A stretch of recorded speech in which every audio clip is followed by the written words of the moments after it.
I am obviously the most unorganized. Everybody else has nice boxes to bring their script up in. I just like kind of got it all messed up here and put it inside of a magazine.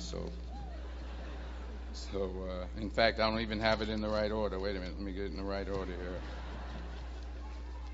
So if it starts like flying around the stage, just run around and grab it for me and bring it back up here for me. I'll keep going as I can. President Gutman, Provost Price, Board Chair Cohen, fellow honorees, beautiful honorees, and today's graduates. I'm honored and grateful for the invitation today. It's always been great to be on the Penn campus. I've been here before a lot of times for basketball games. My son played at the Palestra, played on the basketball team. Yeah, that's right. He played on the basketball team. Coach didn't give him enough playing time. We'll talk about that later. No, but I'm really pleased with the progress that Coach Allen has made, and no, I do. I am. I really am, and I hope him the best success in the future. And I always get a warm welcome when I come to Pennsylvania, when I come to Philadelphia, except on the few occasions where I wear my Yankee cap.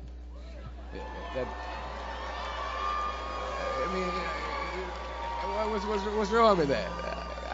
I can't suddenly just switch up and wear a Philly cap. I mean, it's like taking your life in your hands around here when you wear a Yankee cap. I'm telling you.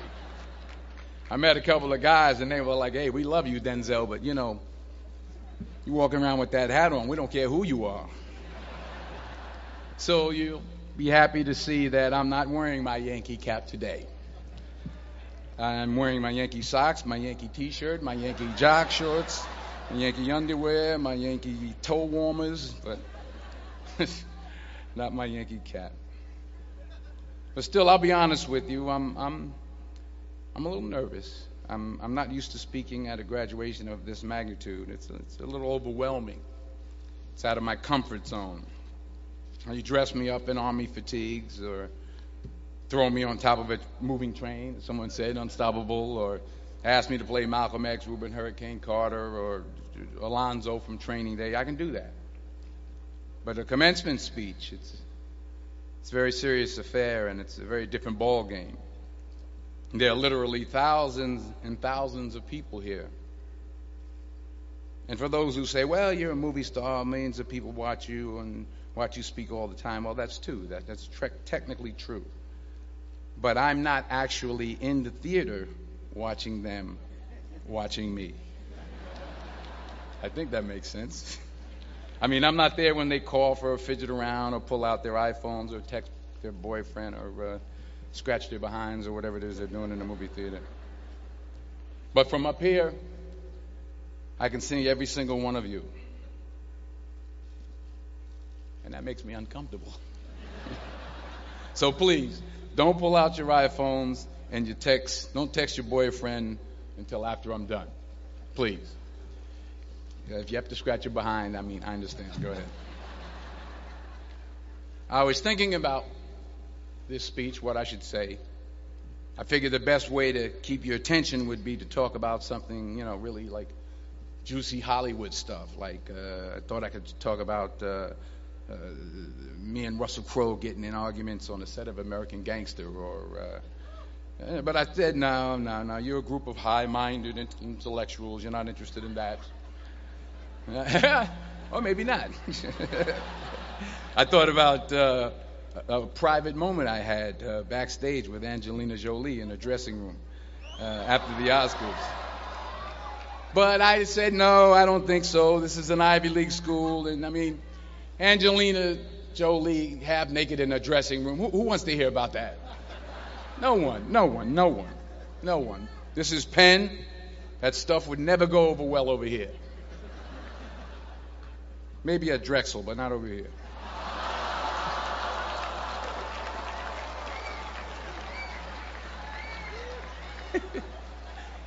Woo, I'm in trouble now. So I was back to square one, feeling the pressure. So now you're probably thinking, if it was going to be this difficult, this much pressure, why did I even accept today's invitation in the first place? Well, you know, my son goes here. That's number one. That's a good reason.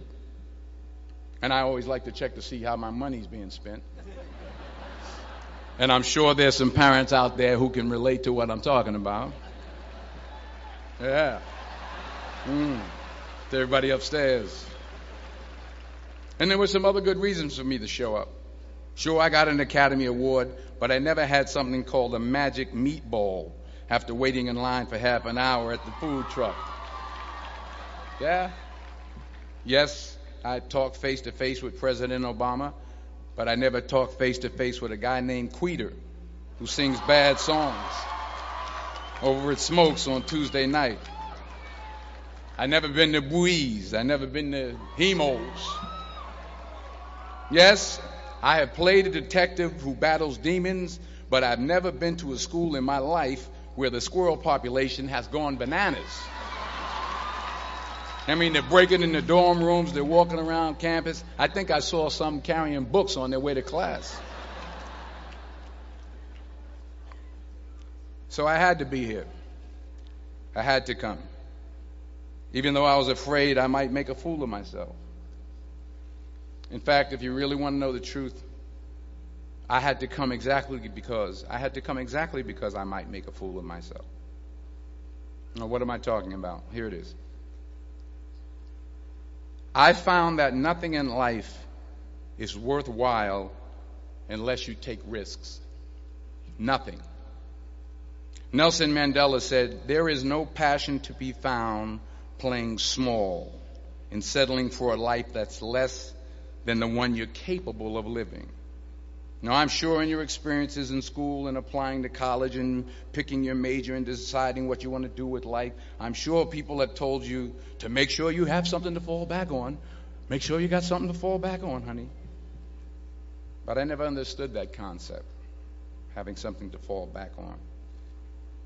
If I'm going to fall, I don't want to fall back on anything except my faith.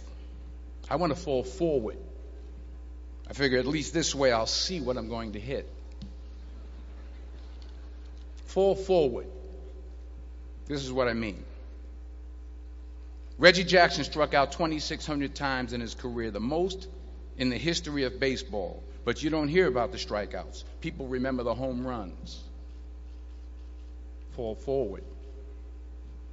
Thomas Edison conducted 1,000 failed experiments. Did you know that? I didn't know that. Because the 1,001st was the light bulb. Fall forward. Every failed experiment is one step closer to success. You've got to take risks, and I'm sure you've probably heard that before, but I want to talk to you about why that's so important. I got 3 reasons, and you can pick up your iPhones. First, you will fail at some point in your life. Accept it. You will lose. You will embarrass yourself. You will suck at something. There's no doubt about it. And I know that's probably not a traditional message for a graduation ceremony, but hey, I'm telling you, embrace it because it's inevitable. And I should know. In the acting business, you fail all the time. Early on in my career, I auditioned for a part in a Broadway musical. Perfect role for me, I thought, except for the fact that I can't sing. So I'm in the wings. I'm about to go on stage, but the guy in front of me, he's singing like Pavarotti. He's just and he's just going on and on and on, and I'm just shrinking. I'm getting smaller and smaller. So they say, "Oh, thank you very much, and you'll be hearing from us." So I come out with my little sheet music, and it was Just My Imagination by the Temptations. That's what I came up with. So I hand it to the accompanist, and she looks at it and looks at me and looks out at the director and was like, "All right." So I start, I'm going to sing. I'm like, it's just my imagination once again, and then coming away with me. And I'm not saying anything, so I'm thinking I'm getting better. So I just start getting into it. It was just my imagination. Running. This, thank you very much, Mr. Washington. Thank you. So I assumed I didn't get the job. But the next part of the audition, he called me back. The next part of the audition is the acting part of the audition. So I'm like, hey, okay, maybe I can't sing, but I know I can act. So they pair me with this guy, and again, I didn't know about musical theater. And musical theater is big, so they can reach everyone all the way in the back of the stadium. And I'm more from a realistic, naturalistic kind of acting where you actually talk to the person next to you. So I don't know what my line was. My line was, well, hand me the cup. And his line was, well, I will hand you the cup, my dear. The cup will be there to be handed to you. I said, oh, okay. Well, should I give you the cup back? Oh, yes, you should give it back to me because you know that is my cup and it should be given back to me. I didn't get the job. But here's the thing. I didn't quit. I didn't fall back. I walked out of there to prepare for the next audition and the next audition and the next audition. I prayed. I prayed and I prayed. But I continued to fail and fail and fail. But it didn't matter because you know what? There's an old saying, you hang around the barbershop long enough, sooner or later you're going to get a haircut. So you will catch a break, and I did catch a break. Last year, I did a play called Fences on Broadway. Someone talked about it. Won the Tony Award. And I didn't have to sing, by the way. But here's the kicker. It was at the Court Theater. It was at the same theater that I failed that first audition 30 years prior. The point is, and I'll pick up the pace, the point is every graduate here today has the training and the talent to succeed. But do you have the guts to fail? Here's my second point about failure. If you don't fail, you're not even trying. I'll say it again. If you don't fail, you're not even trying. My wife told me this great expression. To get something you never had, you have to do something you never did. Les Brown's a motivational speaker. He made an analogy about this. He says, imagine you're on your deathbed, and standing around your deathbed are the ghosts representing your unfulfilled potential. The ghost of the ideas you never acted on. The ghost of the talents you didn't use. And they're standing around your bed, angry, disappointed, and upset. They say, we came to you because you could have brought us to life, they say. And now we have to go to the grave together. So I ask you today, how many ghosts are going to be around your bed when your time comes? You've invested a lot in your education, and people have invested in you. And let me tell you, the world needs your talents. Man, does it ever. I just got back from Africa like 2 days ago, so if I'm rambling on, it's because I'm jet lagged. I just got back from South Africa. It's a beautiful country, but there are places there with terrible poverty that need help. And Africa is just the tip of the iceberg. The Middle East needs your help. Japan needs your help. Alabama needs your help. Tennessee needs your help. Louisiana needs your help. Philadelphia needs your help. The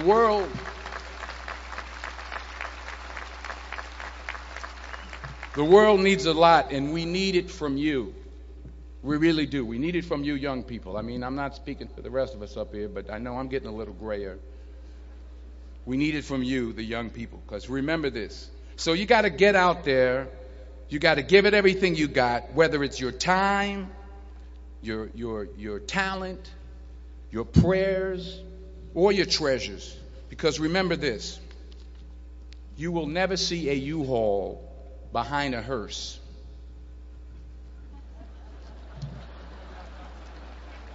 I'll say it again. You will never see a U-Haul behind a hearse. You can't take it with you. The Egyptians tried it, and all they got was robbed. So the question is, what are you going to do with what you have? I'm not talking about how much you have. Some of you are business majors. Some of you are theologians, nurses, sociologists. Some of you have money. Some of you have patience. Some of you have kindness. Some of you have love. Some of you have the gift of long suffering. Whatever it is, whatever your gift is, what are you going to do with what you have? All right, now here's my last point about failure. Sometimes it's the best way to figure out where you're going. Your life will never be a straight path. I began at Fordham University as a pre-med student. I took a course called cardiac I still can't say it. Cardiac morphogenesis. I couldn't read it. I couldn't say it. I sure couldn't pass it. So then I decided to go into pre-law, then journalism. And with no academic focus, my grades took off in their own direction. Yeah, down. I was a 1.8 GPA one semester, and the university very politely suggested that it might be better to take some time off. I was 20 years old. I was at my lowest point. And then one day, and I remember the exact day, March 27th, 1975, I was helping my mother in her beauty shop. My mother owned a beauty shop up in Mount Vernon. And there was this older woman who was considered one of the elders in the town. And I didn't know her personally, but I was looking in the mirror, and every time I looked at the mirror, I could see her behind me, and she was staring at me. She just kept looking at me. Every time I looked at her, she kept giving me these strange looks. So she finally took the dryer off her head and she said something I'll never forget. First of all, she said, "Somebody give me a piece of paper. Give me a piece of paper." She said, "Young boy, I have a prophecy, a spiritual prophecy." She said, "You are going to travel the world and speak to millions of people." Now, mind you, I'm 20 years old. I'm flunked out of school. In fact, like a wise ass, I'm thinking to myself, maybe she's got something in that crystal ball about me getting back into school next fall.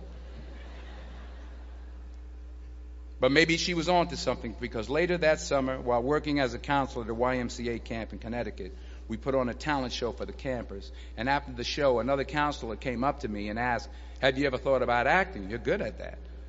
So when I got back to Fordham that fall, I got in and I changed my major once again for the last time. And in the years that followed, just as that woman prophesied, I have traveled the world and I have spoken to millions of people through my movies. Millions who up till this day couldn't see me, who up till this day I couldn't see while I was talking to them, and they couldn't see me. They could only see the movie. They couldn't see the real me. But I see you today, and I'm encouraged by what I see. And I'm strengthened by what I see. And I love what I see.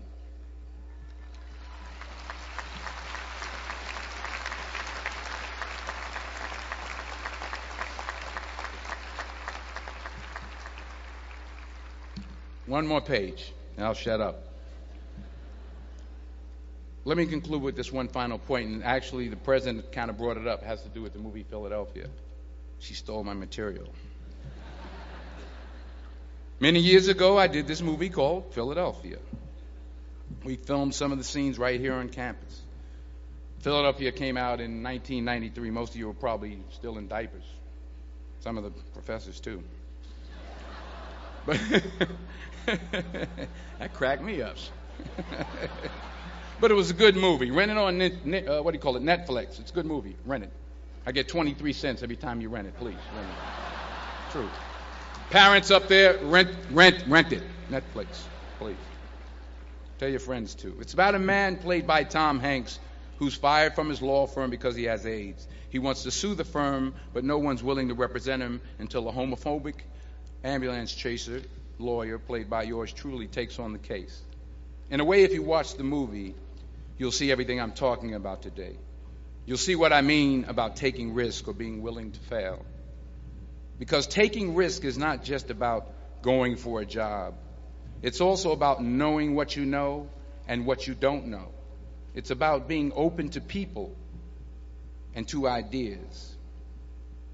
In the course of the film, the character I play begins to take small steps, small risks.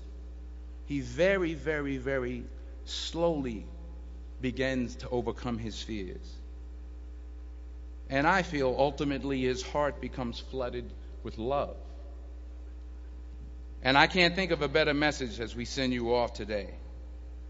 To not only take risks, but to be open to life, to accept new views, and to be open to new opinions, to be willing to speak at a commencement at one of the best universities in the country, even though you're scared stiff. While it may be frightening, it will also be rewarding.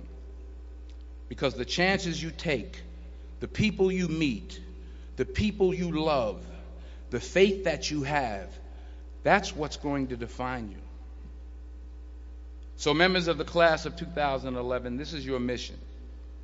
When you leave the friendly confines of Philly, never be discouraged. Never hold back. Give everything you got. And when you fall throughout life, and maybe even tonight after a few many glasses of champagne, remember this: fall forward. Congratulations. I love you. God bless you. I respect you.